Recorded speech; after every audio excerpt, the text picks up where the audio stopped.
సినీ ఇండస్ట్రీలో top heroine గా కీర్తి సురేష్ దూసుకుపోతున్న విషయం తెలిసిందే. తెలుగుతో పాటు తమిళంలో వరుస సినిమాలతో బిజీగా ఉన్న కీర్తి బాలీవుడ్లో కూడా మంచి ఆఫర్లు అందుకుంటుందట. నేను శైలజ సినిమాతో తెలుగు సినీ ఇండస్ట్రీలోకి ఎంట్రీ ఇచ్చిన ఈ బ్యూటీ మొదటి మూవీతోనే యూత్లో ఓ రేంజ్లో పాపులారిటీ సంపాదించుకుంది. నానితో నేను లోకల్ మూవీ చేసి ఊహించని రేంజ్లో హిట్ కొట్టేసింది.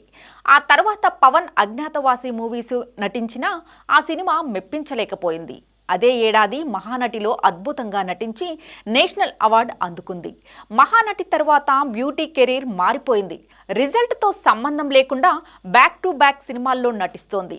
గత ఏడాది నాని దసరాతో సరైన హిట్ అందుకుంది. చిరంజీవి బోలా శంకర్తో ఆయనకు చెల్లెలుగా నటించింది.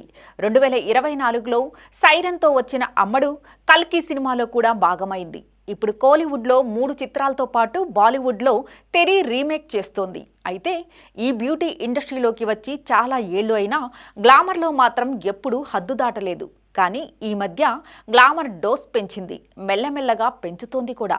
సోషల్ మీడియాల్లో హీట్ పుట్టించే పిక్స్ షేర్ చేస్తోంది. Theri remake Baby John shooting sets మీద కీర్తి పిక్స్ లీక్ అవ్వగా అందులో క్లోవెస్ షోతో షాక్ చేసింది. ఇక ఆమె నటన చూస్తున్న రఘుతాత మూవీ ప్రమోషనల్ ఈవెంట్ రీసెంట్గా గ్రాండ్గా జరిగిన విషయం తెలిసిందే. ఆ వేడుకకు వచ్చిన కీర్తి డ్రెస్సింగ్ చూసి అంతా అవాక్కయ్యారు. ఫ్లోరల్ శారీ, బ్యాక్లెస్ బ్లౌజ్ వేసుకుని వచ్చిన అమ్మడు అందర్నీ ఫిదా చేసింది. స్కిన్ షోతో పాటు ఎద అందాలతో కూడా కవ్వించింది.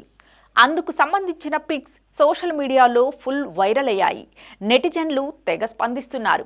అమ్మడు ఫుల్ చేంజ్ అయిందని అంటున్నారు.